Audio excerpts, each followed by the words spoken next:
ሰላም ጤና ይስጥልን ውድ አድማጭ ተመልካቾቻችን በፋና ሚዲያ ኮርፖሬሽን ፋና ፖድካስት የጉብኝት ሰዓታችን ላይ እንገኛለን።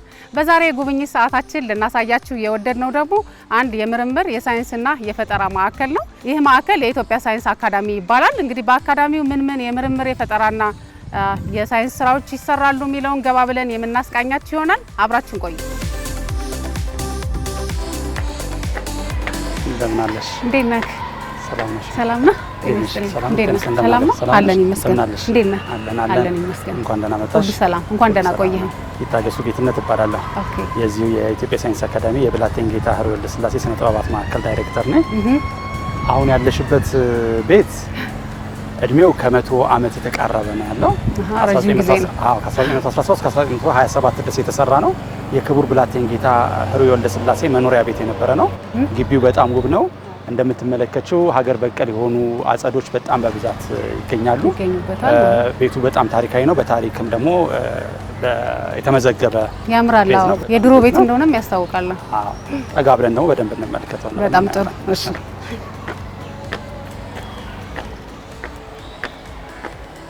ከዚህ እንጀምረው። ፊት ለፊት ስላገኘ ነው። ይሄ የጦር መሳሪያ ፈረንሳይ ሀገር እንደተመረተ ታሰባል። እዚህ ጋር ፈረንሳይ ይላል 1895 ዓመተ ምህረት ተመርቷል ይባላል። ረጅም ጊዜ ነው። አዎ፣ እንደ አውሮፓውያን አቆጣጠር አይደል? እንደ አውሮፓውያን አቆጣጠር። ይሄ ዘመን ስንወስደው ወደ አድዋ አካባቢ ነው ዘመኑ ማለት ነው። ግን ኅሩይ ያመጡት ነው ተብሎ አይታሰብም። ምክንያቱም ቤቱ ከኋላ ነው የተሰራው፣ ከዚህ ዘመን በኋላ ነው የተሰራው። ምናልባት በሁለተኛው ጦርነት በጣሊያን ጦርነት ጊዜ ወይም ኢትዮጵያን በይዛን መጥቶ ሊሆን ይችላል። ምክንያቱም ቤቱ ከዛ በኋላ ከኅሩይ መኖሪያ ቤትነት በኋላ የጣሊያን የአየር ኃይል አዛዥ የነበረው ቤዝ አድርጎት ተገልግሎበት ስለነበረ ምናልባት ያኔ የመጣ ነው ተብሎ ይገመታል። ከቤቱ ጋር ግን ከመጣን ላይ ጋር እዚህ ጋር አንዲት ብረት ትታያለች። ቤቱ የተሰራው ከ1917 እስከ 1927 ባሉት ጊዜያቶች ውስጥ ነው። እስከ አገልግሎት ነው ከኅሩይ አገልግሎት ነው 27 ላይ እሳቸው ለአጭር ጊዜ ነው የኖሩበት። እዚች ጋር ህንጻውም ምንም ዘመናዊ ነው። እቺ ብረቷ ምንድነው? እንትን መሰረት ነች አይደለችም? ብዙ ሰው አሁን ምንድናት ነው የሚለው እንቀጣጣርልች ወይ ነው የሚለው። እኔ አሁን ከዚህ ጋር አብራ የተሰራች ነገር ነው የመሰለችኝ። ይሄ እንግዲህ በጣም ዘመናዊ ነው። ከተማው ግን ገና የሰለጠነ አይደለም። በዛ ዘመን የዛሬ 90 እና 100 ዓመት ማሰብ ይችላልና ሰው ጭቃ ረግጦ ምን ብሎ ነው የሚመጣው። ስለዚህ ይሄን የመሰለ የተከበረ ቤት ውስጥ ለመግባት መጀመሪያ እግርን ማጽዳት ይጠይቃል። በጣም ለአሁን ራሱ ተጠቅማለች። ለአሁን ትክክልና እንደ ዌልካም ምንጣፍ ነች ማለት ነው። እንደ ዌልካም ምንጣፍ ነው። ቆሻሻን አራግፎ እንግዲህና በደንብ ታስቡበት ነው እስከ ውስጥ ድረስ የተሰራው። ላይኛው ክፍል አለ፣ አንደርግራውንድም አለው። ላይኛውን ለመኖሪያ ቤትነት እንዳለ ሆኖ ውስጥም ለአገልግሎት አሉ። ስቲም ባዙላ አለው ውስጥ ታሳየናለህ። እናየዋለን። ላይ ታይሻል። የኢትዮጵያ ሳይንስ አካዳሚ የብላቴን ጌታ ኅሩይ ወልደስላሴ ስነ ጥበባት ማዕከል ይላል። ይሄኛው እንደ ማዕከል ነው፣ ሚዚየምም ነው ጭምር ነው። ለአገልግሎት ለተለያየ አገልግሎት የምንጠቀምበት ነው በአካዳሚው። አሁን በጣም ጥሩ። ከዚህ እንጀምርና እናየዋለን። አሁን አካዳሚ ነው ብዬሻለሁ። የስነ ጥበባት ማዕከል ነው። የብላቴን ጌታ ኅሩይ መኖሪያ ቤት ነበር። ይሄ ብላቴን ጌታ ኅሩይ በዲፕሎማትነት በጣም ይታወቃሉ። በዲፕሎማሲ ውስጥ ብዙ ሰርተዋል። ከዛ ውጪ በደራሲነት ይታወቃሉ። የአዲስ አበባ ከንቲባ ነበሩ። 24 በላይ መጽሐፍቶች አላቸው። የኢትዮጵያ ውጭ ጉዳይ ሚኒስትር ነበሩ። ኢትዮጵያን ወደ ሊግ ኦፍ ኔሽንስ እንድትቀላቀል ካደረጓት ሰዎች መካከል አንዱ ኅሩይ ናቸው። ከጻፏቸው መጽሐፍ ውስጥ በእድሜ መሰንበት ሁሉን ለማየት የሚል በ1926 ዓመተ ምህረት የተጻፈ መጽሐፍ አላቸው። እዛ መጽሐፍ ላይ ይሄ ቃል ሰፍሯል። ይሄ ቃል አሁን የኢትዮጵያ ሳይንስ አካዳሚ የተቋቋመበት ዋናው መርህ ይሄንን ለመስራት ነው። ላንብበው እባክሽ። በዛሬው ዘመን አካዳሚ ማለት የቋንቋም የሌላም እውቀት ያላቸው ፕሮፌሰሮች ወይም ሊቃውንት እየተሰበሰቡ አዲስ ዕቃ ሲሰራ ወይም ታይቶ ተሰምቶ የማይታወቅ አንድ ቃል ሲገኝ እንደዚህ ብለን እንሰይመው ብለው የሚመክሩበት፣ ስለ ትምህርትም ደንቡና ስርዓቱ እንደዚህ ቢሆን ይሻላል እያሉ የሚወስኑበት፣ ስለ ሀገርም ፖለቲካና ችግር እንደዚህ ቢሆን ይሻላል እያሉ ሀሳባቸውን የሚያመዛዝኑበት፣ ይህም የመሰለውን ለሀገርና ለሕዝብ ጥቅም የሚሆን ነገር ሁሉ እየተማከሩ በትምህርትም በጽህፈትም ለሕዝብ እንዲታወቅ የሚያደርጉበት ቤት ነው። ከኅሩይ ወልደስላሴ 1926 ዓመተ ምህረት 1926 ማለት ኢትዮጵያ አይደለም ስለ ፕሮፌሰሮች ለማወቅ ወይም ደግሞ ስለ ከፍተኛ ትምህርት ተቋማትና ስለ እንደዚህ አይነት ትልቅ አካዴሚ ኦፍ ሳይንስስ ለመርዳት ቀርቶ ገና ሃይ ስኩል በቅጡ የተረዳንበት ዘመን አይደለም ያለው። እሳቸው ግን በዚህ 1926 ሌላውን ዓለም ጎብኝተው ስለነበረ ስላዩ አካዴሚ ምንድነው አካዴሚ ኦፍ ሳይንስ የሚባለው ምንድነው የሚለውን ለማስተዋወቅ ግንዛቤ መስጠት ፈለጉ። በዛ ውስጥ በመጽሐፋቸው ውስጥ ያስቀምጥ ነው። አሁን ብሰው በየቦታው ስቴጂ አካዴሚ ይባላል። ትምህርት ቤቶች ሁሉ ሳይቀር አካዴሚ ይላሉ። ኦፍ ኮርስ ትምህርት ተቋም ማለት ነው። አካዴሚ ኦፍ ሳይንስ ሲባል ግን ከዚህ ይነሳና ከፍ ይላል። ሳይንሶች የሚመረመሩበት ነው። ልክ እዚህ ጋር እንደተቀመጠው አንድ ቃል ሲገኝ ያ ቃል ምን መባል አለበት? ለምሳሌ ኮምፒውተር ነው፣ ኮምፒውተር ነው የምንለው አይደል? ግን አካዴሚ ኦፍ ሳይንስ ይሄንን ነው። ልክ ሳይንሳዊ የሆነ ነገር ሲፈጠሩ ስም ያወጣል፣ ስያሜ ይሰጣል። እንደገና ከዚህ ትምህርትና ደንብ ደግሞ ምን መሆን አለበት፣ ትምህርት እንዴት መሰጠት አለበት እና የሚለውን ሀሳቦችን ትልልቅ የፖሊሲ ሀሳቦችን የሚታሰብበት እንደሆነ ያሳያል። ፖለቲካና ችግር ደግሞ ሲያጋጥም ሀገር በቀውሱ ስትገባ የፖለቲካ ችግር ሲኖር እንደዚህ አይነት ቦታዎች ተመካክረው ሀሳብ የሚያፈልቁበት ነው። በትምህርትም በጽህፈትም ነው የሚለው፣ በማስተማርም እንደና በመመራመርም ለህዝብ የሚታወቅበት ቦታ ነው ይላል። ከዛ አንጻር አካዴሚ ኦፍ ሳይንስ ከሚሰራቸው ስራዎች ውስጥ መካከል አንዱ እንደ አንድ የሳይንስ ክፍል አድርጎ የሚመለከተው ስነ ጥበብ ነው። ስለዚህ ይህ ክፍል በስማቸው የተሰየመው የብላቴን ጌታ ኅሩይ ወልደስላሴ የስነ ጥበባት ማዕከል ይባላል እና ስለሳቸው ማናቸው የሚለውን የሚያስተዋውቅ ሙዚየም አለው። ሬዚደንስ ፕሮግራም ይሰጣል፣ ለሰዓሊዎች እና ለባለሙያዎች ይሰጣል። በየሳምንቱ ውይይቶች ይደረጋሉ። በስነ ጽሁፍ ላይ ልክ እንደዚህ በትምህርትም በጽህፈት ማድረም የሚለው በዛ መሰረት ትልቅ ጉባኤዎች ይደረጋሉ። እየቀጠለ ነው ማለት ነው። ይሄ እሳቸው ያሉት ነገር አሁን በትክክል እየሄደ ነው። እንደዚህ አይነት ትልቅ ታሪካዊ የሆኑ ቦታዎች ለእንደዚህ አይነት አገልግሎት ሲውሉ ቫልዩዋቸው በጣም ይጨምራል። የእነሱን ቫልዩ ይጨምራል፣ የቅርስነታቸው ቫልዩ ይጨምራል።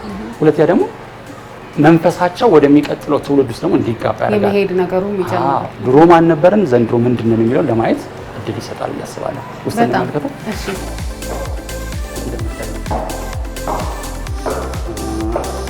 እንግዲህ ሙዚየሙ አካል ነው። የብላቴን ጌታ ኅሩይ እንደምትመለከቱ ቤቱ በጣም የሚያምር ነው፣ ጥንታዊ ነው። በጣም ለዘንድሮ የሚያጓጓል አይደለም። የዛሬ መጣ እውነት ነው። በጣም የሚገርም መንፈስ ያለው ቤት ነው። ደስ ይላል።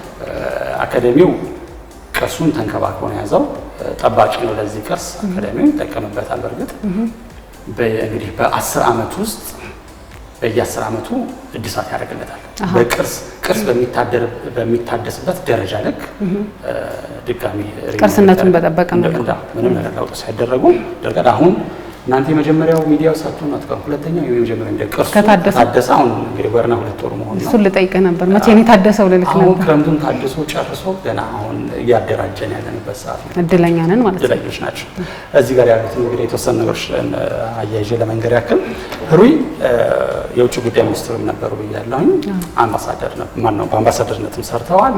የአዲስ አበባ ከንቲባ ነበሩ፣ ደራሲ ነበሩ። የኢትዮጵያ ቀይ መስቀል ማህበርን ፕሬዚዳንት ሆነው አገልግለዋል። የኢትዮጵያ ባንክ ሲቋቋም የባንኩ ሼር ሆልደር ሆነው የመጀመሪያው ሰው ከነበሩት ውስጥ ናቸው ያሉት። በብዙ መንገድ ሊገኙ የሚችሉ ሰው ናቸው እና ኢትዮጵያን በማዘመን ስርዓት ውስጥ ብዙ አስተዋጽኦ ያደረጉ ናቸው እና እስከ 1927 ድረስ እንግዲህ ያገኟቸው ኒሻኖች ናቸው እዚህ ላይ የሚታዩት። ከኢትዮጵያ፣ ከእንግሊዝ፣ ከፈረንሳይ፣ ከቤልጂክ፣ ከጣሊያን፣ ከቫቲካን፣ ከስዊድን፣ ከግሪክ፣ ከግብጽ፣ ከሉክሰምበርግ፣ ከጃፓን፣ ከፖርቹጋል፣ ከአውስትራሊያ፣ ከኢየሩሳሌም፣ ከግሪክ ኦርቶዶክስ ፓትርያርክ ኒሻኖችን አግኝቷል። በዚህ ያላችሁ ያው ገና እኮ ጊዜ ነው እኮ ለኢትዮጵያ ከውጭ ጋር ያለ ግንኙነት ትልቅ ጊዜ ነውና እሳቸው በእነዚህ ቦታዎች ሁሉ ተንቀሳቅሰው ያገኟቸው እውቅናዎችን የሚያሳይ ነው። እዚህ ጋር ቤቱ ሲሰራ የነበረበትን ሂደት ሰነዶችን በደንብ አድርገው ይዘው ነው እዛ ጋር ያሉት። በጽህፈትም በትምህርትም አርለምነት እያንዳንዱ ነገራቸውን በተመሳሳይ ሁኔታ በጽህፈትም በትምህርትም እየተያዘ እንዲሄድ ነው የሚያደርጉት። የዚህ አይነት ኪነ ህንፃዎች በአብዛኛው ከተማ ውስጥ ከታዩ ሰሪዎቹ አርመኖች ሊሆኑ ይችላሉ፣ ወይም እነዚህ ግሪኮቹ ሊሆኑ ይችላሉ፣ ወይም አረቦቹ ወይም ህንዶቹ ናቸው። አብዛኛው ከተማ ውስጥ ያሉ ዘመናዊ ቤቶች የሚባሉት ነው የዚህ ኮንቴምፖራሪዎችን ማለት ነው። ይሄ ቤት ግን በጣም በተለየ ሁኔታ አቶ ወልደ ሰማዕት የሚባሉ ሰው ናቸው የሰሩት። ኢትዮጵያዊ ናቸው። ደስ ይላል። ራሱን የእኛን መልክ የሚያሳይ ነው። አንዳንዴ ከቅርስነት እንኳን ተረፉ ከምንላቸው ውስጥ እንደዚህ አይነት የራሳችን ማን ነበር ነው የሚያሳይ ናቸው። ሁሌ አዳዲስ ሀሳቦች ሲመጡ ቀደም ስልጣኔዎችን እንዴት አድርገን ወደ ራሳችን እንለውጣለን የሚለውን ደግሞ የሚያሳይ ነው። ይህንን እንደው በነሲብ ሳይሆን የምንናገረው እዚህ ጋር የተጻጻፉትን የተዋዋሉትን ማስረጃዎች እዚህ ጋር ተቀምጠው ነው። ሲከፈል ክፍያ እንዴት እንደሚከፈል አስቀምጠው ነው የሚሉትና አካዳሚውን ተመሳሳይ ነገር ነው ለማድረግ የሚሞክረው ነገር ዓለም አቀፍ እውቀቶችን ወደዚህ ባለው ሁኔታ ላይ እንዴት መሬት ላይ ወርደው ለፖሊሲ ግብዓት መዋል ይችላሉ። ስነ ጥበቦችን ተመልክቶ ኢንዲጂነስ የሆኑ ኖሌጆች እንዴት መጠበቅ ይችላሉ። እንደዚህ አይነት ነገሮችን አካዳሚውን በደንብ አድርጎ ይሰራል። አሁን ባለበት ሁኔታ በጥናቶች ውስጥ የምታያለሽ ውይይቶች ይደረጋሉ። ቅድም ለማለት እንደሞከሩት ሬዚደንስ ፕሮግራሞች አሉ፣ ኤግዚቢሽኖች ይደረጋሉ። እዚህ ጋር ሚዚየም ብቻ አይደለም፣ በሚዚየም ደረጃ በዚህ ሁኔታ ይደረጋል። እንደዚህ በአዘቦቱ ለሚመጣ በተለየ ሁኔታ ግን የአፈወርቅ ተክሌንን ታዋቂውን ሰዓሊ ሜትር አርቲስት አፈወርቅ ተክሌን ጨምሮ የሌሎች ሰዎች ኤግዚቢሽኖች እዚህ ተከፍተው ታይተዋል። አሁን በዚህ ዓመት ተመሳሳይ ሁኔታ ይሄን ነገር ያደርጋል። ይህን ሲያደርግ አዳዲስ እውቀቶችን እና ከሌሎችም ዓለማትም መጥተው እዚህ ኤግዚቢሽናቸውን ያሳያሉ። እነዚህ ነገሮች በደንብ አድርጎ ማገናኘት ነው። የሌላውን እውቀት ወደዚህ እዚህ ያለውን እውቀት ደግሞ እንዲበለጽግ ማድረግ ነው የምንሰራው እና ትልቅ ስራዎች ይሰራሉ። በጣም ደስ ይላል። ስለ ኢትዮጵያ ዲፕሎማሲ ስታወሪ ከቀዳሚዎቹ መካከል ህሩይ አንዱ ናቸው። እሳቸው ይጠቀሳሉ። ህሩይ ኢትዮጵያን ሊግ ኦፍ ኔሽን ውስጥ እንድትካተት ካደረጉና አብረው ከልኡካን ቡድኑ አንዱ የነበሩ ናቸው። እዚህ ጋር እንደምትመለከቻቸው ናቸው እነ ደጃዝማች ናደው፣ እነ ከንቲባ ገብሩ። ከዛ ህሩይ አሉ። የእንግሊዝ ጉዟቸው አለ፣ የአሜሪካ ጉዟቸው አለ። ሊግ ኦፍ ኔሽን ላይም ደግሞ ኢትዮጵያን ወክለው እዛ ውስጥ እንትን ያሉ ናቸው። የሚገርመው ግን ሊግ ኦፍ ኔሽን በታመነው ልክ አልታመነም። እነ ህሩይ ሄደው ለመግባት ከታገሉት ልክ በኋላ ላይ ካደንና ሊግ ኦፍ ኔሽን ጣሊያን ኢትዮጵያን ወረረ። ትክክል። አንዱ በዛን ወቅት ላይ ጉዳት ከደረሰባቸው በግል በሀገር ሁላችንም ደርሷል። በግል ጉዳት ከደረሰባቸው መካከል አንዱ ህሩይ ናቸው። ምክንያቱም ከንጉሠ ነገሥቱ ጋር በስደት ወደ እንግሊዝ ከሄደው ቡድን መካከል ህሩይ አንዱ ናቸው። በአሳዛኝ ሁኔታም ደግሞ ህይወታቸው ያለፈው በስደት ላይ ያሉ እሳቸው ብቻ ሳይሆን ቤተሰቦቻቸውን ዋጋ ከፍለዋል። አንደኛው ልጃቸው ፍቃደ ስላሴ ህሩይ ሲማርበት ከነበረው ከውጭ ወደ ኢትዮጵያ ውስጥ መጥቶ ከጥቁር አንበሳ ጦር ጋር ተቀላቅሎ ለመታገል ሞክሯል። ከዛ በኋላም ግን የካቲት 12 ጭፍጨፋው ጊዜ ላይ ከተገደሉት ኢትዮጵያውያን ምሁራን መካከል አንዱ ፍቃደ ስላሴ ህሩይ ነው። የእሳቸው ልጅ ቤተሰቦቻቸው ሁሉ ተግዘው ደግሞ አዚናራ ደሴትና ሶማሌ ደናኔ ላይ በግዞት ኖረዋል። እዚህ ጋር የምታያቸው ሰነዶች ደብዳቤዎች የተጻጻፏቸው ደብዳቤዎች ናቸው። እዚህ ጋር የፍቃደ ስላሴ መሞትን በተመለከተ የልጃቸው መሞትን በተመለከተ ቀኝጌታ ዮፍታሔ ንጉሴ የሀዘን እንጉርጉሮ መጽሐፍ ብቻ ሳይሆን ከህሩይ ጋር የተመላለሷቸውን ደብዳቤዎች ሀዘናቸው ምናምን ያሳያል። ህሩይ ከዚህ ውጭ ደግሞ እንግሊዝ በቆዩበት ጊዜ ውስጥ በኦሪየንታል ስተዲስ ውስጥ አስተማሪ ሆነው ግዕዝን እና አማርኛን ያስተምሩ እንደነበር የሚያሳይ ሰነድ ነው። ሰርተፊኬቶች ናቸው እነዚህ። ሁሉም ተሰንደው ነው ቁጭ ያሉት። ሁሉም ነገር በጣም ጥሩ ነገራቸው የህሩይ ምንም ነገር እንዳሉት መዛጋ በጽሁፍ እና በትምህርት ነው። በጽሁፍ እና በትምህርት ነው የሚተላለፈው። እያንዳንዱ ነገሮቻቸውን ተሰንደው ነው ያሉት። ቤተሰቦቻቸውን ጎበዞች ናቸው። አካዳሚው ከተቋቋመ በኋላ የሚያስፈልጉትን ሰነዶች ቤት ውስጥ ያሉትን እያመጡ ይሰጣሉ። በየጊዜው ዓለም አቀፍ ላይ የሚያገኟቸውን ነገሮች እያመጡ ይሰጣሉ። የዚህ ጊዜ አካል ናቸው። ህሩይ ምንድን ናቸው እነዚህ? ከሮያል ፋሚሊ ከነገስታት ወገን የመጡ አይደለም። ተራ የገበሬ ልጅ እንደሚባለው አይነት ሰው ናቸው። የቀድሞ ባለስልጣን ብለን ስናስብ የንጉሱን ዘመን እንደው በደም በምናምን ነው። እንግዲህ የውጭ ጉዳይ ሚኒስትር ማለት ከንጉሱ ቀጥሎ ማለት ትልቅ ማለት ነው፣ ትልቅ ቦታ ማለት ነው። እዛ ደረጃ ላይ የደረሱት ገጠር ውስጥ ተወልደው አድገው ተምረው በ13 ዓመታቸው ንጉሠ ነገሥት ሚኒሊክ ዘንድ ቀርበው ካባ የለበሱ ስማቸው አባታቸው ካወጣላቸው ስም ቀለም ያስተማራቸው መምህራቸው ባወጣላቸው ስም ህሩይ ተብለው የሚጠሩ ናቸው። ምርጥ የተመረጠ ማለት ነው ህሩይ ማለት እንጂ አባታቸው ያወጣላቸው ስም አይደለም። ይሄ ያው የስደት ዘመን ነው። እነዚህ የቤት ውስጥ መገልገያዎች የነበሩ ናቸው። በስደት ዘመን ላቀች ህሩይ ሶማሌ ደናኔ ለብቻዋ ተግዛ የነበረችበትን ሁኔታ የሚያሳይ ነው። እዛ እደ ጥበብ ስራዎች ውስጥ ነበር ያሳለፈችው። እዚህም ከመጣች በኋላ በዛው ስራ ውስጥ ንጉሠ ነገሥቱ በተባን ትምህርት ቤት ውስጥ ታገለግል ነበረ እና እሱን የሚያሳይ ነው። አካዳሚው በተለያየ ጊዜ እንዳልኩሽ ሬዚደንስ ፕሮግራሞችን ይሰጣል። ሰዓሊዎች ምናምኖች እዚህ ይገባሉ፣ ስዕላቸውን ኤግዚቢት ያደርጋሉ። ልክ ሲጨርሱ ለማስታወሻ አንድ ስዕል ለአካዳሚው ይሰጣሉ፣ አንድ ስዕል ደግሞ አካዳሚው ይገዛቸዋል።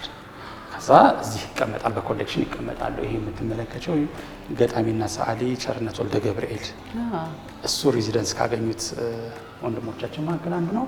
የእሱ ስዕል ናት። አብዮት መሰለኝ የምትባለው አብስትራክት ነው።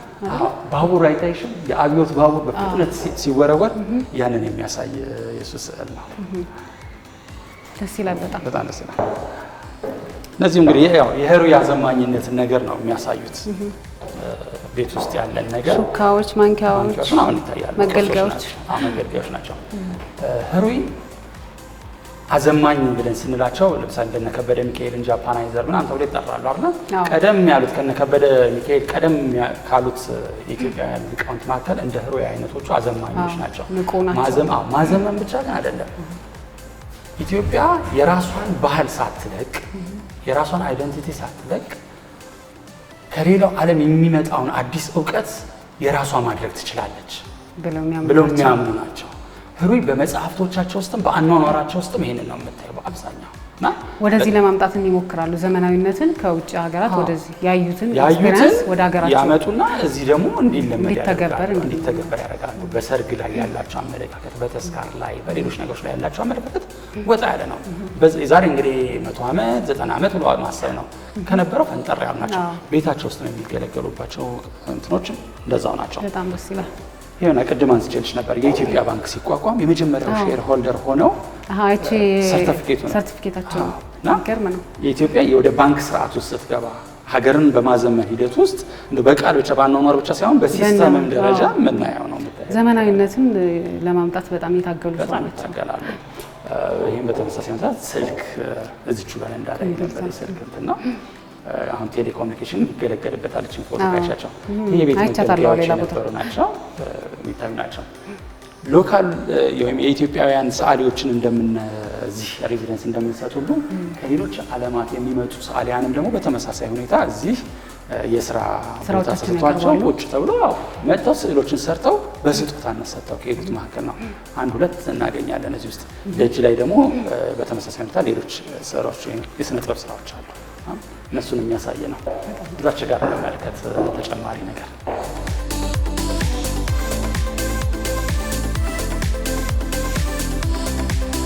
እዛ ጋር እንግዲህ የብላቴን ጌታ ህሩይ አኗኗር ምናምን ተመልክተናል። እዚህ ጋር ልጆቻቸውን የምናይበት ነው። ፍቃደ ስላሴ ህሩይ ጣሊያን ከገደላቸው መካከል አንዱ ነው ብዬ ሰቻለሁ። ሁለተኛ ወንድ ልጃቸው ሲራክ ህሩይ ይባላል። ሲራክ ህሩይ ደግሞ ልክ የህሩይን ፈለግ ተከትሎ የውጭ ሀገር ጸሐፊዎች ስለ ኢትዮጵያ የጻፉትን መጽሐፍ እንደገና ወደ አማርኛ መልሶት እዚህ ጋር የምታየው በብራና ላይ ተጽፎ የተቀመጠ ነው። የሳሙኤል ጆንሰን ራሴላስ መስፍን የሚባለውን መጽሐፍ ወደዚህ በብራና ላይ ለውጦት በዚህ ሁኔታ ያተረፈልን እና እንድናገኝ ያደረገን ሲራክ ህሩይ ነው። ልጆቻቸው ላይ ነው ስራቸው የሚታየው። የህሩይ ወልደ ስላሴ ስራዎች ልጆቻቸውም ላይ ነው። እዚህ ጋር የምንመለከተው ሁለቱም ስዕሎች ደግሞ በጣም ማስተርፒስ ልትያቸው የምትችሉ ስዕሎች ናቸው። በክር ላይ የተጠለፉ ናቸው። ገነት ህሩይ የምትባለው ልጃቸው የሰራቻቸው ናቸው። ምናልባትም አዜናራ ደሴት የተጋዘችበትን ቦታ በግዞት ቦታ ስለነበረች እዛን ያሳፈረች ይመስላል። የዚህ አይነት ነገር ነው። የህሩይን ስራዎችን በድርሰቱ ዓለም ያሉት ናቸው ወደዚህ ውስጥ ያሉት። ይሄ ህይወታቸው ነው። ይሄ ድርሰቶቻቸው ነው። በአጭር የተወሰኑትን እንመልከት። ብላቴን ጌታ ህሩይ በደራሲነታቸው ነው በጣም የሚታወቁት። ለልጅ ምክር፣ ለአባት መታሰቢያ፣ ገዋጽባ፣ የኢየሩሳሌም መንገድ፣ የአውሮፓ እንደዚህ አይነት በጣም ብዙ መጽሐፍቶች አሉ። 24 ያላነሱ ከ24 በላይ ናቸው ይላሉ። አንዳንድ ሰዎች 30ም 40ም ሲያደርሷቸው እንሰማለን። ግን እዚህ ያሉት ከ24 ያላነሱ መጽሐፍቶች አሉ። መሰረታዊ የሆነውን ለምናይ እነዚህ ጋር ማኑስክሪፕቶቹ አሉ። በእጅ ጽሁፋቸው የተጻፉ ናቸው። በአብዛኛው ሳይለወጥ ነው ወደ መጽሐፍ የሚለወጡት። ይህም ማኑስክሪፕቶች ናቸው። ለልጅ ምክር፣ ለአባት መታሰቢያ፣ ለሞተው ለፍቃደ ስላሴ ህሩይ ልጅ እያለ የተጻፈለት ነው። ግን በሱ ስም ተደርጎ ግን ትውልድ የሚመከርበት አይነት መጽሐፍ ነው። ሃይማኖታዊ መጽሐፍቶች አሉ፣ የጉዞ ማስታወሻዎች አሉ፣ የታሪክ መጽሐፍቶች አሉ፣ ግጥሞች አሉ። የማህበረሰብ ደግሞ ፎክሎሮችን ደግሞ ሰብስበው ያዘጋጃሉ። ምናልባት ቢታወቅ ብዬ የማስበው ብዙ ኃላፊዎች ሀገር ልዑክ አድርጋ ትለካቸዋለች። ደርሰው ሲመጡ ሪፖርት ያቀርባሉ ወይ የሚለው እጠራጠራለሁ። ወይ በቃ እንደዚህ ሄደን ይሄ መሰረታዊ ጉዳዮች ብለው ነው የሚያስቡት። የሄዱበት ሀገር ባህሉ ምን ይመስላል? የሄዱበት ሀገር ላይ ማንን አገኙ? እንዴት ነው? ምን የተለየ ነገር አለ? እዚህ ላለው ሰው መጽሐፍ ይጠበቅባቸዋል። ጉዞዎቻቸው መጽሐፍ ይጠበቅባቸዋል። ህሩይ 6 ትልልቅ ጉዞዎች አድርጓል። 6 የጉዞ ማስታወሻ መጽሐፍትን ጽፈዋል። በኢትዮጵያ የስነ ጽሁፍ ታሪክ ውስጥ የጉዞ ማስታወሻዎችን መጽሐፍ ብዙ የተለመደ አይደለም። ተወሰነ አለ፣ ብዙ የተለመደ ግን አይደለም። ልቦለዶች ይጻፋሉ፣ ገድሎች ምኖች ሊጻፉ ይችላሉ። ቀደም ባሉ ዘንድ ግን ይሄ የተለመደ አይደለም። ይሄንን ማሳየት ችለዋል እና በጣም አሁን ያሉት ባለስልጣናትም የስራ ኃላፊዎችም ይሄ ይገባቸዋል፣ እንዲህ አይነት ነገር መስራት ይጠበቅባቸዋል የሚለውን ማያያዝም ያስፈልጋል። በተመሳሳይ ሁኔታ የውጭ ሀገር ዜጎች እዚህ ኢትዮጵያ ውስጥ መጥተው እንደ ስቴሽን አድርገው እኛ ጋር በሚሰሩበት ሰዓት ላይ ከሚስሏቸው ስዕሎች ነው። እነዚህ ቀራጺዎች ናቸው። ግቢ ውስጥ አሉ፣ ታያቸዋለሽ። ቀራጺዎቹ ስዕል ካንቫስ ተቀምጦላቸው 26 ሀገሮች የመጡ ሰዓሊዎች ናቸው። የራሳቸውን አሻራ እዚህ ላይ ያስቀመጡትና እንደ አንድ ማስታወሻ ሆኖ ይቀመጣል። እዚህ ጋር ጠቅላላ የምትመለከቻቸው ብላቴንጌታ ህሩይ የጻፏቸው መጽሐፍ ስብስቦች ናቸው። በአብዛኛው ብላቴንጌታ ህሩይ ወልደስላሴ መጽሐፍ ማሳተም ብቻ ሳይሆን መጽሐፍ የሚያትም ማተሚያ ቤትም ነበራቸው። ከዛም ባሻገር በፈረንሳይኛ ቋንቋ ይታተም የነበረ ጋዜጣም ደግሞ አትመው ለዲፕሎማቶች የዛኔ ኢትዮጵያ ውስጥ ይኖሩ ለነበሩ አንባቢዎቻቸው በፈረንሳይኛ ቋንቋ ያቀርቡ ነበር የሚል ከቤተሰቦቹ መረጃዎች ደርሰውናል። እስካሁን ጋዜጣውን አላገኘነውም። በእርግጥ ግን የዚህ አይነት ነገር ሁሉ ይሰሩ የነበሩ ሰው ናቸው እና ትንሽ የተራመዱ ናቸው። ሌላው ነው ከንቲባ መሆናቸው ምናምን አንስቼቻለሁ። በኢትዮጵያ ውስጥ ለሚኖሩ የውጭ ሀገር ዜጎች በወንጀል ቢከሰሱ ወይም ደግሞ ቢከሱ እነሱን የሚዳኝ ችሎት ነበረ። የዛ ችሎት ዳኛም ሆነው ደግሞ ለብቻው እዛ ላይ ሰርተው ነበረ። ዛሽ ጋር በደራሲነት ብቻ ሳይሆን ግን የእሳቸው ድርሰቶች ወደ ሌሎች ቋንቋዎችም የተለወጡላቸው ደራሲዎች ከነዚህ ወደ ውጭ ቋንቋዎች ከተለወጡላቸው ደራሲዎች ማለት አንዱ እሳቸው ናቸው። ወደ ጃፓንኛ ተለውጦላቸዋል። እዚህ ጋር ያየው ነው። ወደ ጣሊያንኛ የተለወጠ ነው። ወደ እንግሊዝኛም እንደዚህ ተለውጧል። የእሳቸው ወይም ተተርጉሞላቸዋል። እሱ ብቻ እንደው ሳይሆን ስለ ብላቴንጌታ ህሩይ ሌሎች ደራሲዎችም ደግሞ መጽሐፍ ጽፈዋል። ስለሳቸው ባዮግራፊ ህይወታቸው ያደረጉትን አስተዋጽኦ ዘመናቸውን በተመለከተ ተጽፏል። ብላቴንጌታ ህሩይ ወልደስላሴ በ1931 ዓመተ ምህረት እንግሊዝ ሀገር ባዝ ውስጥ ነው ያረፉት።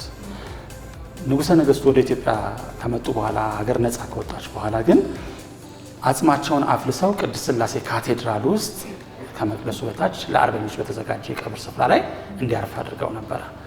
ቤተሰቦቻቸውና አካዳሚውም በጋራ በትብብር አሁን ቅድስት ሥላሴ ሲታደስ አጽሙን ከዛ ውስጥ አውጥተን እንደገና ፊት ለፊት ከቤተሰቦቻቸው ጋር እንደገና እንዲቀበር ተደርጓል።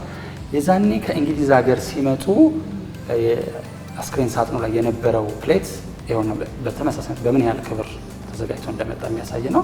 እሱን እዚህ የሚዚየሙ አካል አድርገናል። ካላንደሮች በዘመኑ ሲሰጡ የነበሩ ናቸው። በሚሊኒየሙ ሲዘከርም ደግሞ የኢትዮጵያ ሚሊኒየም በዛ ሚሊኒየም ውስጥ ኢትዮጵያ ካፈራቻቸው ትልልቆች መካከል ህሩይ ናቸው የሚል ሰርተፍኬት ተሰጥቷል። ይሄን ነገር ነው የምታየውና የሚገርም ነው። እሳቸውን የሚያሳይ ነው። አካዳሚውም ይሄንን ነው የሚሰራው። ታሪክን ማስተላለፍ ነው። የራሳቸውን ፈለግ የእሳቸውን ፈለግ ተከትሎ ነው። ምርምሮች እንዲስፋፉ ማድረግ ነው። ፕሮፌሰሮች ተሰባስበው ስለ ሀገር ችግር እንዲመካከሩበት ማድረግ ነው። ስነ ጥበብ ማዕከሉ ከዚህ ከእሳቸው ራዕይ ወስዶ ስነ ጽሁፍ ላይ፣ ቲያትር ላይ፣ ፎክሎር ላይ፣ ሌሎች የቋንቋ ጉዳዮች ላይ ኢሾች እያነሳ ዲስከሽን እንዲደረጉ ጥናቶች እንዲደረጉ ያደርጋልና የዚህ አይነት ስራዎች ነው አካዳሚው የሚሰራው። ኢትዮጵያ ውስጥ እንግዲህ ትልቁና ዋናው ከሚባሉት እንትኖች መካከል ይሄ ያለውና ሳይንስ አካዳሚ ትልቅ አበርክቶ አለው። ሌሎች ተቋማትም አብረው ቢሰሩ ደግሞ በጣም ጥሩ ይመስለኛል። ይሄ ቤት በጣም ከዚህ ህንፃው የተለየችው ቤት ናት። ሲሰራም በአርኪቴክቸር ስታይሉ ይለያል። በዚህ በኩል ተመሳሳይ ክፍል አለች። በዛ በኩል ግን እችኛው በጣም የተለየች ናት ለብቻ በግድግዳ ብቻ ነው እንጂ የምትገናኘው በበር አትገናኝ። ሌሎች ክፍሎች በበር ይገናኛሉ። በእያንዳንዱ ውስጥ መግባት ትችላለች። ችግር ላይ ብቻ ናት። ምክንያት ለምንድን ነው የሚለየው? ቁም ነገሩ እቺ በህሩይ አስተሳሰብና ፍልስፍና ውስጥ መንግስት ያለባት ቤት ናት። የመንግስት ቤት ናት። ሌሎቹ የቤተሰብ ቤት ነው። ልጆች ይገባሉ፣ ሚስት አለ፣ ቤተሰብ አለ፣ እዛ ውስጥ መግባት ይቻላል። እዚህ ውስጥ ግን የመንግስትና ለመንግስት ብቻ ነው። ስልክ እዚህ ቤት ውስጥ ነው ያለው። የቤቱ ሚስጥር የሀገር ሚስጥር ያለው እሳቸው ነው የሚመለከት እዚህ ነው። እዚህ ውስጥ ማንም መግባት አይችልም። እሳቸው እዚህ ቤት መንግስት ናቸው፣ እዛ ቤት አባት ናቸው። እዚህ ቤት ውስጥ ግን መንግስት ናቸው። ስለዚህ ማንም ሰው ከተፈቀደለት ሰው በቀር እዚህ ውስጥ መግባት አይችልም። ብዙ ጊዜ አሁን ያለብን ችግር በግል ኑሯችን ውስጥና በስራችን መካከል ላይ ልዩነት የለውም። የመንግስት ሚኒስትሮች ደጅ ናቸው ያሉት ወይ ደግሞ ከመስሪያ ቤት ይዘናቸው የምንመጣቸውን እንትኖች ደጅ ነው የምንበትነው እና ቤታችንም ደግሞ ቢሮአችን ውስጥ ነው የሚመጣው። ይህንን ዲሲፕሊን ያሳያል ብዬ አስባለሁ። በጣም አስበውበት ነው ነገሮችን የሚያደርጉት። መንግስት ነው፣ ለብቻው ሚስጥሩ ይጠበቃል። ቤተሰብ ነው። በራሳቸው ቤት ውስጥ ነው የሚያደርጉት። የሚገርም ነው። እዚህ ጋር የምትመለከቻቸው ጠቅላላ በፎቶ የተደገፉ የቤቱን ታሪክ የሚነግሩ ናቸው። የእሳቸውን ታሪክ የሚነግሩ ናቸው። መገልገያዎቻቸው የተወሰኑ ያክላሉ። እዚህ ጋር ቤቱ የመጀመሪያ መልኩ አለ። የወፍ ቤት እዛ ጋር ታገኛለሽ። እዚህ ጋር የሆነ መረቡ ይታያል፣ ወፎች ያሉበት እና እንደዚህ አይነት ይሄ አንበሳ ቤት አለ እዛ ጋር ታውቃላችሁ። ጠቅላላ ግቢው ነው የግቢው ታሪክ የተመዘገበ ነው። እሳቸው ቤቱን በሚያሰሩበት ጊዜ የነበረው ታሪክና የቤተሰቦቻቸውን ታሪክ የመንግስትነት ታሪካቸውን ግን ከመንግስት ጋር የሰሩበትን ታሪክ ያሳያል። በጣም ደስ የሚል ነው።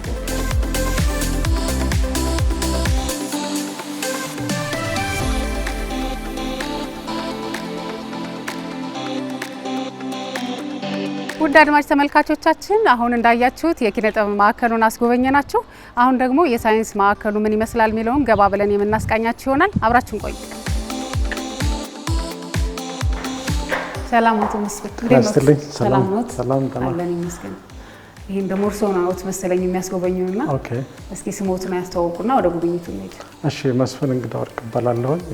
በዚህ በሳይንስ ሴንተር በኢትዮጵያ ሳይንስ አካዳሚ የሚገኘው ሳይንስ ሴንተር ባልደረባ ነኝ። እንግዲህ ይህ ሳይንስ ሴንተር በአካዳሚ ከሚገኘው ትልቁ ክፍል ነው። የተቋቋመበት ዋና ዓላማ ሁለት ነው። የመጀመሪያው ሳይንስን ማህዘብ ነው። ለማንም ሰው ሳይንስን እንዲያውቀው ማድረግ ነው። የሳይንስ ግንዛቤውን ከፍ እንዲል፣ ህይወቱ አኗኗሩ ዘመናዊነት የተላበሰ እንዲሆን ነው። ሌላ ሁለተኛው ደግሞ አዲሱ ትውልድ የፈጠራ ክህሎት ማነሳሳትና የችሎታውን ማሳደግ ነው። እነዚህ ናቸው ዋና ዋና የሚሰራቸው ስራዎች። እንግዲህ ከዚህ ክፍል ስንጀምር ይሄ አዲሱን ትውልድ ወይ ደግሞ ወጣቱን በዋናነት የፈጠራ ክህሎቱ እንዲያድግ የማድረግ ነው። ስቴም ኤጁኬሽን ሴንተር ይባላል። ይህ የስቴም ኤጁኬሽን ሴንተር ወይ ደግሞ የስቴም የትምህርት ማዕከል ከምናውቀው የመማር ማስተማር ሂደት የተለየ አፕሮች ነው ያለው። የመጀመሪያው ተማሪው እዚህ የሚመጣው ተማሪ በአብዛኛው የሃይ ስኩል ተማሪ ነው። የሚማርበት ዘዴ ሶስት ናቸው። የመጀመሪያው ተማሪዎች እንዴት ነው የሚመጡት? መጀመሪያ ተማሪዎቹ ከ10ኛ እስከ 12ኛ ክፍል ያሉ ተማሪዎች ከየትምህርት ቤቱ ስፔሻሊ በዚህ ካችመንት ኤሪያ ያሉትን ጥሪ እናደርግና ለክረምት ነው የሚመጡት። ስልጠና የሚደረገው በክረምት ነው። በክረምት የሆነበት ምክንያት በሌላ ጊዜ አናገኛቸውም። ትምህርት ቤት ናቸው ሲዘጋ አሁን ወደ 15 ወር ደርሰናል።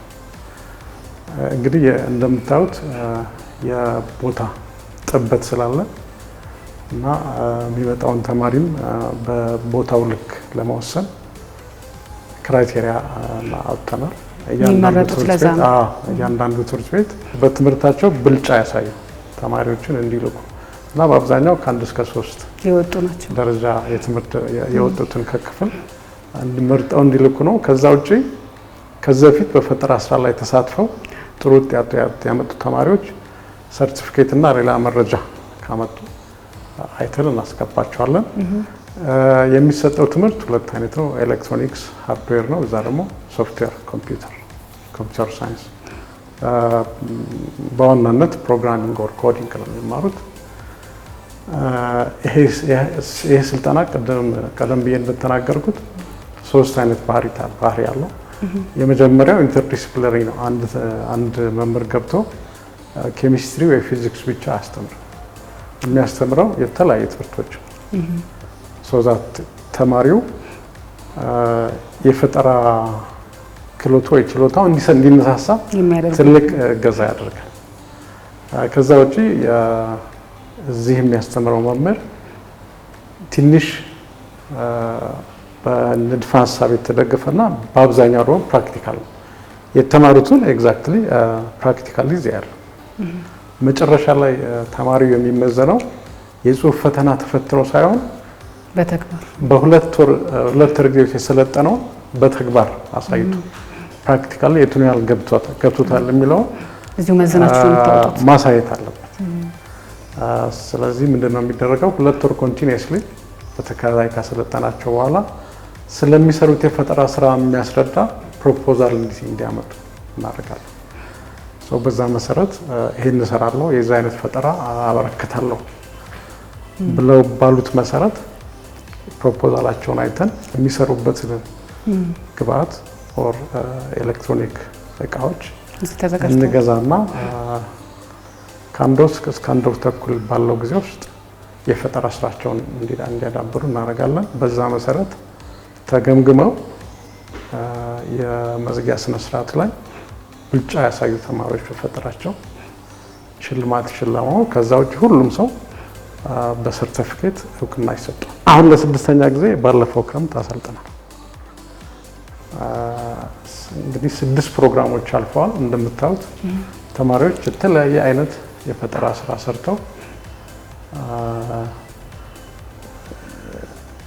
ያው እንደምናየው የተለያየ ፈጠራ ስራ ሰርተዋል። የሰሩት ስራ ነው የሚታየው። ስራዎች ከጥቂቶቹ ላሳያችሁ ደስ ይለናል።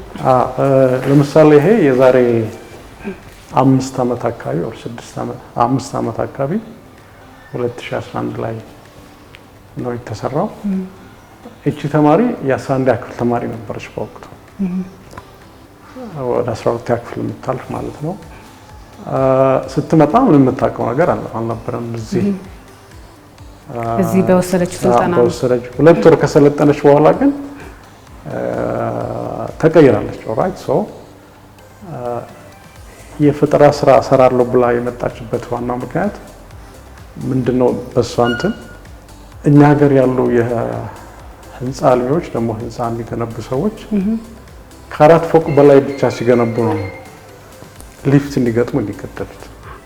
ስለዚህ 4 እና ከዛ በታች ህንፃ ሲገነቡ ሊፍት ስለማይገጠምላቸው በእነዚህ ህንፃዎች ላይ መራመድ የማይችሉ ደግሞ ዲዜብል የሆኑ ሰዎች መራመዳችን ነው። እነዚህን ሰዎች ለማገዝ ቴክኖሎጂካሊ ማገዝ አለብኝ ብላ ተነስታ ስቴር ክላይምቢንግ ዊልቸር ወይ ደግሞ ደረጃ የሚወጣ ዊልቸር ሰርታለች።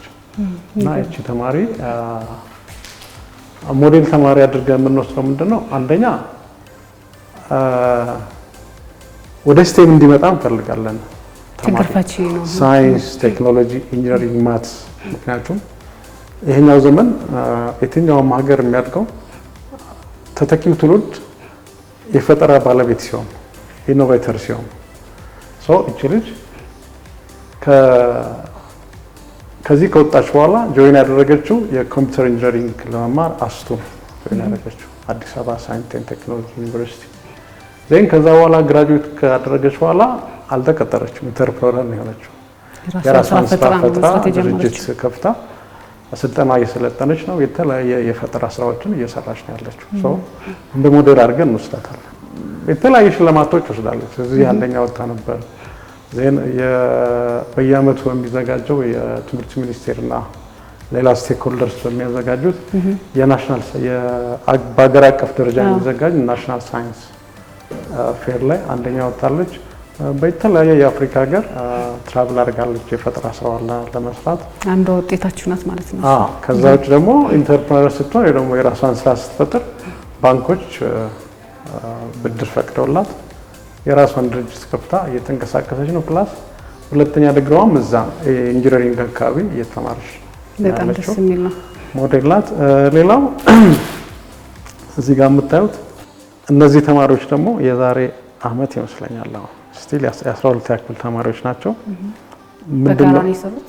በጋራ ነው፣ ለ3 ሆነው ነው። ምንድነው እነዚህ ደግሞ ያመጡት እንትን ብዙ ጊዜ አንድ አሽከርካሪ ከፍጥነቱ ወይ ደግሞ ከሌላ ምልክት ተነስቶ ነው ጠጥቶ እንደሚነዳ እና ትራፊክ አስቆሞት ቴስት የሚያደርገው የአልኮል የወሰደውን አልኮል ኮንቴንት። እነዚህ ግን እያሉ ያሉት ሲጀመር ገና መኪናውን ከማስነሳቱ በፊት ዲቴክት ከተደርጎ መኪናው እንዲቆም ነው እነዚህ የፈለጉት። ምንድነው የሚያደርጉት? ሾፌሩ ከመንዳቱ በፊት እዚህ አልኮል ሴንሰሩ ላይ ይተነፍሳል።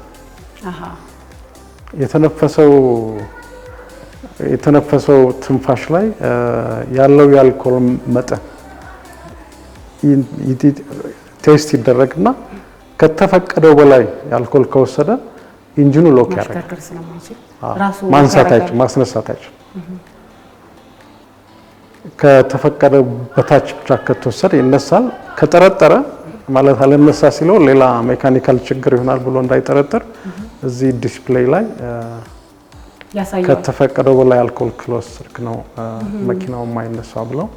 ይሄ ደግሞ ሞባይል ክላስሩም ወይ ደግሞ እየተንቀሳቀሰ ለተማሪዎች በተለያየ ቋንቋ ትምህርት የሚያስተምር ሮቦት ነው።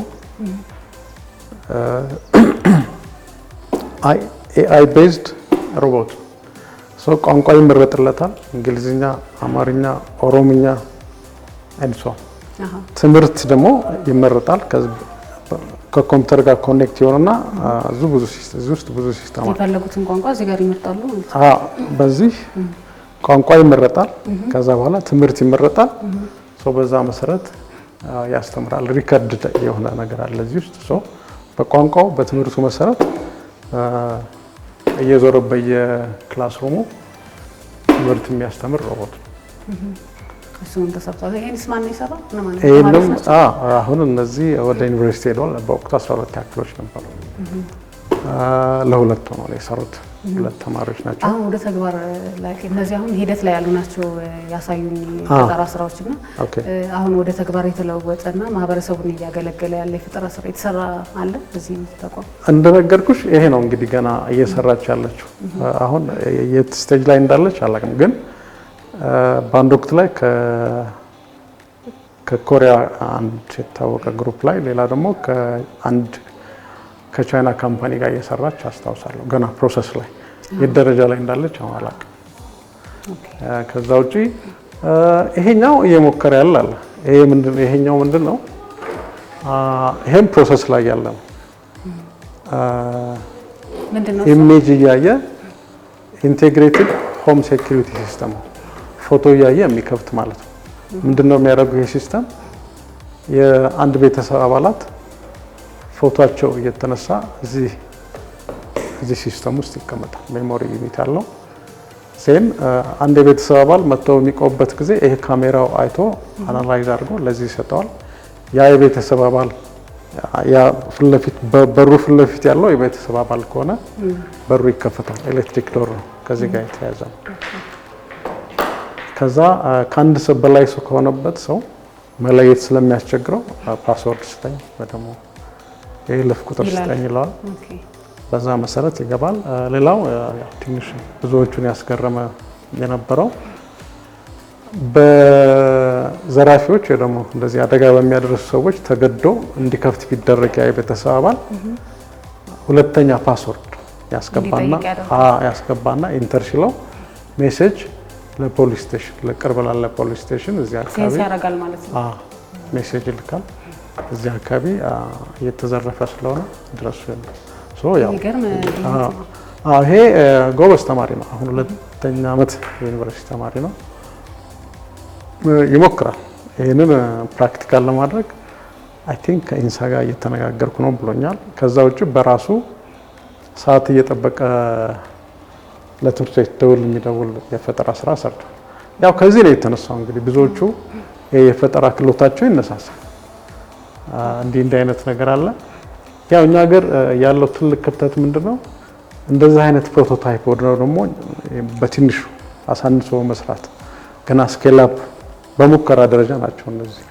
ስኬል አፕ ለማድረግ ስታርታፕ ፋይናንስ ያስፈልጋል፣ ብዙ ገዛ ያስፈልጋል። ኦኬ ያን የለው ያ ሲስተም የለም። እሱ ጥረት ነው ወደ ተግባር እንዳይሄዱ እየጎተተ ያለው ማለት። ኤግዛክትሊ አንድ ፕሮቶታይፕ ወደ ትክክለኛ ፕሮዳክት እንዲቀየር ብዙ ፕሮሰሶች አሉት። ያን ፕሮሰስ ነው እንግዲህ ኢትዮጵያ ውስጥ አልፎ ነው ወደ ተግባር የሚቀየረው። አንዳንድ ሙከራዎች አሉ። በክልል ደረጃ እንደዚህ አይነት ማዕከላት አሉ ወይ? ተማሪዎች ፈጠራ የዚህ አይነት ሴንተሮች አሉ። እንደኛ ማለት በዚህ ልክ ይንቀሳቀሳሉ ማግኖሾ አሉ ወደ 60 ምናምን የሚሆኑ ሁሉም ዩኒቨርሲቲ ውስጥ ነው ያሉት። ኦኬ ግን ኤፌክቲቭሊ የሚንቀሳቀሱት በደንብ የሚንቀሳቀሱት ጥቂት ናቸው። አንዱ በዛ መልክ ከሚንቀሳቀሱ ሴንተሮች አንዱ ይሄ ነው። ከዩኒቨርሲቲ ውጭ ሁሉም ኦልሞስት ስቴም ሴንተሮች ወይ ደግሞ ስቴም ማዕከሎች በዩኒቨርሲቲ ውስጥ ነው ያሉት። የሚሰሩት ስራ አለ ግን ጥቂቶች ናቸው። እናመሰግናለን። ይወልካም። እሺ ውድ አድማጭ ተመልካቾቻችን አሁን እንዳሳየናቸው የሳይንስ ማዕከሉና የብላቴን ጌታ ህሩይ ወልደ ስላሴ የኪነ ጥበብ ማዕከላትን ጎበኘን። አሁን ደግሞ በዚህ ግቢ ውስጥ ሀገር በቀል እጽዋት አሉና እነሱን ልናስጎበኛችሁ ነው። የሚያስጎበኘን ሰው አለ፣ ወደሱ መራችኋለሁ። ሰላም እንዴት ዋልሽ? እግዚአብሔር ይመስገን። ስምህን አስተዋውቅና። ስሜ ሰለሞን ይባላል። የኢትዮጵያ ሳይንስ አካዳሚ ነው ያላችሁት። በዛ አካዳሚ ውስጥ የሳይንስ ሴንተር ባለሙያ ነኝ። አሁን የምንገኝበት ወደ አገር በቀል የሚገኙበት ቦታ ጋርደን የምንለው መድኃኒትነት ያላቸው እጽዋት ውስጥ ነው የምንገኘው። እነዚህ እጽዋት ከተለያዩ ቦታ የተሰበሰቡ ናቸው። አገር በቀል ማለት ያው አገር ውስጥ የሚያድጉ የኛ የምንላቸው ናቸው። በሽረብስ በትሪስ እንደ ዛፎች አሉ፣ ትንሽ ቁጥቋጦች አሉ፣ የተለያዩ አይነቶች አሉ። ለተለያየ አይነት መድኃኒትነትም የምንጠቀማቸው ናቸው። በባህላዊ ከባህላዊም በኋላ በሳይንስ በብዙ የተረጋገጡ በላቦራቶሪ ቴስት ተደርገው መድኃኒትነታቸው የተረጋገጡ ተክሎች ናቸው። መድኃኒትነት ያላቸው ተክሎች ናቸው። ምን ምን ናቸው እንደው በስያሜ? የአህያ ጆሮ የሚባል አለ፣ ዳማከሴ አለ፣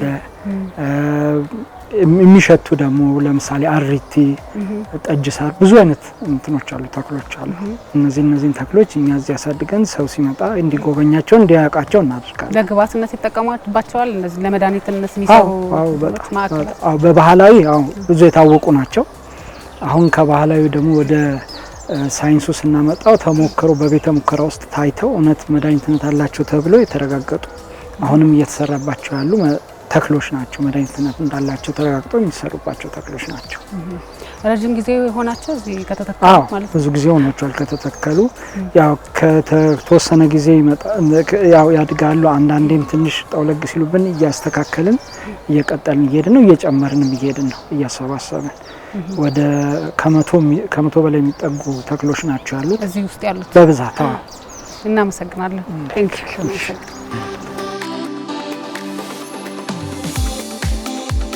እንዴት ኖት ፕሮፌሰር? ሰላም ኖት? አለን እግዚአብሔር ይመስገን። እንግዲህ እኛ ያው በፋና ፖድካስት ሁሌ የጉብኝት ጊዜ አለንና የእናንተን ተቋም ደግሞ ዛሬ እስኪ እንጎብኘው ብለን መጣን። ሌሎች አስጎብኚዎች አሳይተውናል። እርስዎ ደግሞ አጠቃላይ ስለ ተቋሙ ያለውን ነገር እንዲነግሩን ነው እርስዎን እንግዲህ ማናገር የፈለኩት። ተቋሙ መቼ ተመሰረተ ከሚለውን ጀምር። በጣም አመሰግናለሁ። ተቋሙ የተመሰረተው በ2010 ነው። አሁን ከተቋቋመ 15 ዓመት አልፎታል። ሲጀመር አካዳሚው 49 ፋውንዲንግ አባላት ነበሩት። ሬጂስተር ያደረገው በሲኤስኦ ነበር መጀመሪያ። ነገር ግን ከ3 ዓመት በኋላ በፓርላመንት ፕሮክላሜሽን በአዋጅ በ2013 ነው የተቋቋመው። በአዋጅ የተቋቋመ መንግስታዊ ያልሆነ አፖለቲካል የሆነ ተቋም ነው ማለት። ስለዚህ ይሄ ተቋም ለምን ተመሰረተ? ምን አላማ ይዞስ ነው የተነሳው የሚለውን ደግሞ አራት ዋና አላማዎች አሉት አካዳሚው። አንደኛው የምሁሮች ስብስብ ነው። በነገራችን ላይ አካዳሚው ሜሪት ቤዝድ አሶሲዬሽን ነው የምንለው። ምሁራኖችን አንድ ላይ አድርጎ አራት ዋና አላማዎችን ይዞ የተቋቋመ ነው። እንደ ስሙ የኢትዮጵያ ሳይንስ አካዳሚ ወይም ኢትዮጵያን አካዳሚ ኦፍ ሳይንስስ ነው የምንለው። ሳይንስስ የብዙ ሳይንሶች አንድ ላይ ሆነው ባለሙያዎች ተሰባስበው ያቋቋሙትና የሚመሩት ድርጅት ነው፣ ኢንስቲትዩሽን ነው። 6 ወርኪንግ ግሩፖች አሉት።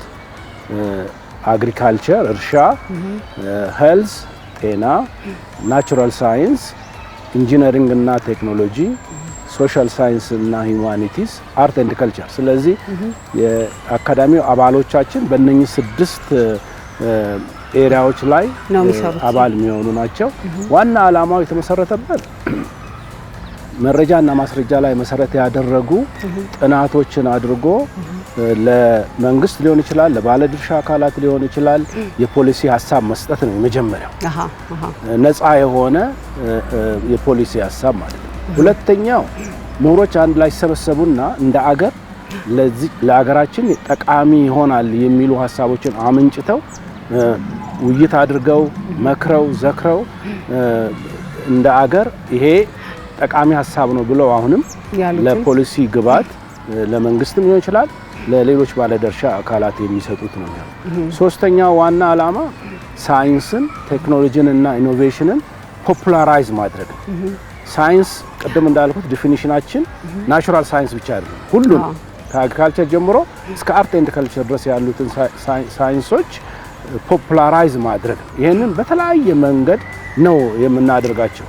ይሄንን እዚሁ ሄድኳርተር ውስጥ ባሉ ሴንተሮች ሊሆን ይችላል፣ ከዛ ውጪም የምናደርጋቸው ናቸው። ስለዚህ ሳይንስን፣ ቴክኖሎጂን፣ ኢኖቬሽንን ፖፑላራይዝ እና አራተኛው ዋና ሀሳባችን አገራዊ በሆኑ ጉዳዮች ላይ ወቅታዊ በሆኑ ጉዳዮች ላይ ፓነል ዲስከሽን እንደገና ደግሞ ፐብሊክ ሌክቸር ማካሄድ። እነኚህ አራቱ ናቸው ዋና ስራዎቻችን።